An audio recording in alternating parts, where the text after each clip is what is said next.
सिगांथारावनो आंनि एसके बड' blog YouTube चेनेलनि गेजेरजों आंनि अननाय आरो सिबिनायखौ जासिहरग्रोबावनाय थाबाय। बेजों लोगोसे सोरबाफोर आंनि चेनेलाव दिनै गोदानब्ला आंनि चेनेलखौ साबस्क्राइब खालामनानै होनो हागोन। बेजों लोगोसे लाइक आरो कमेन्ट आरो खाथियाव थानाय बेल आइकनखौबो दाबायनानै होनो हागोन, जाहाथे आंनि गोदान भिडिअ आपल'ड खालामनायखौ नोंथांमोननि सिगांग्रो नटिफिकेसन मोनहैयो। दायो आङो निसिमा दख'रा दुलाराय बर' फरायसा आफादनि बेबायदि कनफारेन्स खुंनो थांगासिनो दङ। आङो बेयाव दंफैयो। दायो नोंथांमोना आंनि चेनेलनि गेजेरजों निस्सय नुलांजोबगोन। दायो नायलांबाय थादो, आङो दिन्थिलांगासिनो दङ। नै दा नायनानै लादो लोगोफोर, नै बेफोरबायदि बानायदों आरोना गेटआ ओरैबायदि समायना बानायदों। नायनानै लादो, नै बेफोरबायदि समायना बानायदों आरोना गेटखौ नायनानै लादो। दा नायदो, नै भलन्टियारफ्रा बेफोरबायदि खामानि मावगासिनो दङ आरोना। आरो बिनानावमोना जोबोद खस्थ'नि गेजेरजोंब्लाबो खामानि मावगासिनो दङ। नै दा आङो सिङाव थांगासिनो दङ लोगोफोर, नोंथांमोना निस्सय आंनि भिडिअनि गेजेरजोंनो नुलांजोबगोन।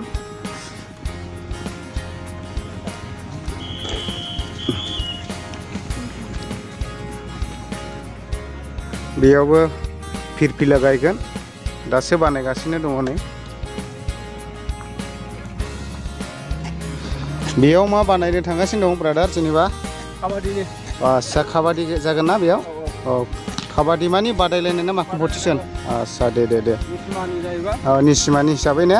अल निसिमानिल' मोनगोन नामा? आच्छा, दे थिगैनो दङ। अब्ला नुलांबाय थागोन। दायो बेयाव काबादि होगोन लोगोफोर। बेफोरबायदि प्लेट बनानै होनाय जादों, नै जाहाथे गोग्लायोब्ला आथिं आखाइफ्राव दुखु मोनिफोरबायदि बेफोरबायदि प्लेटफोरखौ बनानै होनाय जादों। नायनानै लादो लोगोफोर, नै बेबो मिलायनो थाखाय जोबोद कठिन आरोना लोगोफोर। नै बेफोरबायदि हाथायाव जुदि मोजां जुदि रोजोबाबा माने मोजां मिलायनाय जाया, बेनिखायनो बेखौबो जरायनो थाखाय बेबायदिनो कठिन जायो आरोना। दायो बेयाव भलिबल बादायलायसिगोन आरो बेजों लोगोसे बेयाव लाइफां फांनै गायनानै बेबायदिनो फिथा खानानै दोनदों। बेखौ दायो निसिमा दख'रा दुलाराय बर' फरायसा आफादनि आफादगिरि बिथाङा फिथा हास'नायनि गेजेरजों बेखेवनानै होसिगोन। नोंथांमोना नायलांबाय थानो हागोन। सिगांथारावनो आंनि एसके बड' ब्लग इउटुब चेनेलनि गेजेरजों निसिमा दख'रा दुलाराय बर' फरायसा आफादनि आफादगिरि सार जैथुन नार्जारिखौ बरायनानै लाग्रोनाय जाबाय। बेजों लोगोसे दायो बेयाव निसिमा दख'रा दुलाराय बर' फरायसा आफादनि मोनसे कनफारेन्स जानो थांगासिनो दङ। बियो सानब्रैसोनि हाबाफारि लानानै जागोन। जेनेबा सारा फंनैसो खिन्थानानै हरदो। बेहाय जोङो साननैनि हाबाफारि 6 आरो 7 जे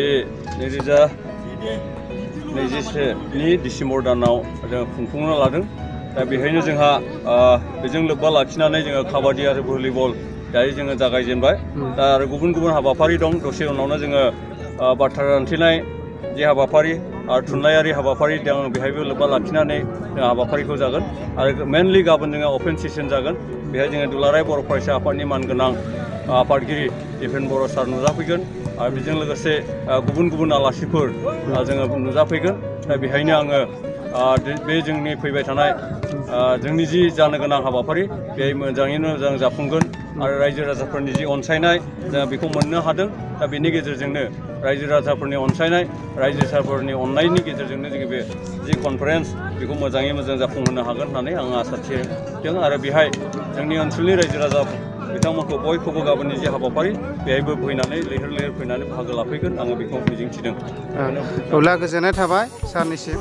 दा बेबायदिनो बुंखानाय बायदियैनो भलिबल खेलायाबो स्टार्ट जाबाय। नै नोंथांमोना नायलांबाय थादो, आंनि चेनेलनि गेजेरजोंनो नुलांजोबगोन। जोबोद इन्टारेस्टिं जादों नै खेलाया, नायलांबाय थानो हागोन।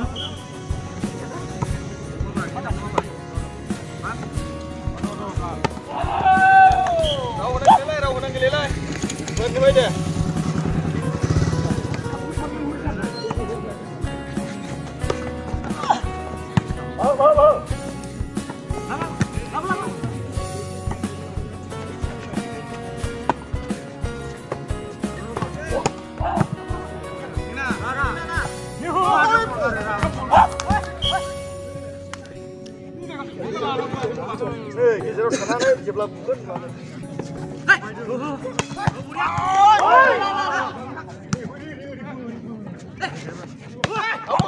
दायो काबादिखौ गेलेसिगोन दैमालु इउनिट भार्सेस बड'सा इउनिट बे मोननैनि बादायलायनाया जागोन दायो नायनानै लादो थियारि जाबाय नै दसेनि उनावनो नुसिगोन आरोना लोगोफोर अब्ला नायनानै लादो दैमालु इउनिट भार्सेस बड'सा इउनिट बे मोननैनि गेजेरावनो दायो खेलाया फार्स्ट स्टार्टिं हिसाबै जागोन आरो दा नायनानै लादो लोगोफोर नै काबादिखौ गेलेनोसै दसेनि उनावनो नुसिगोन आरोना मा इउनिटनिफ्राय फैदों नानि नोंसोर हा दैमालु आस्सा दे नायनानै लादो बिथांमोनानो दैमालु इउनिटनिफ्राय सफैनो हादों बिथांमोननि खेलाखौ दसेनि उनावनो नुसिगोन आरोना दा खेलाखौ स्टार्ट खालामनानै होसिगोन मोनसे दुखुनांथाव बाथ्राया बेनो जार्सिया मोननैबो टीमानो एखे रं जाबाय अब्लाबो खेलाखौ स्टार्ट खालामनानै होसिगोन लोगोफोर नायलांबाय थादो लोगोफोर बिदिब्ला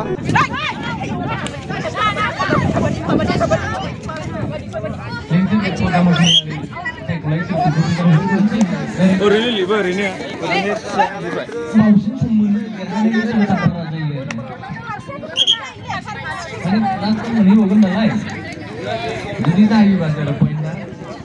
ड्रेसा एखे जाबाय दे लोगोफोर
दायो टाइम जानानै फैनाय लोगो लोगो बे लुखांनाय पेन्डेलखौ फिथा हास'नायजों बेखेवगोन खयला मैला हाई स्कुलनि हेड मास्टार सार मनिराम नार्जारी बिथाङा दायो फिथा हास'नानै बे पेन्डेलखौ बेखेवनानै होगोन अब्ला नायलांबाय थादो लोगोफोर आंनि चेनेलनि दारै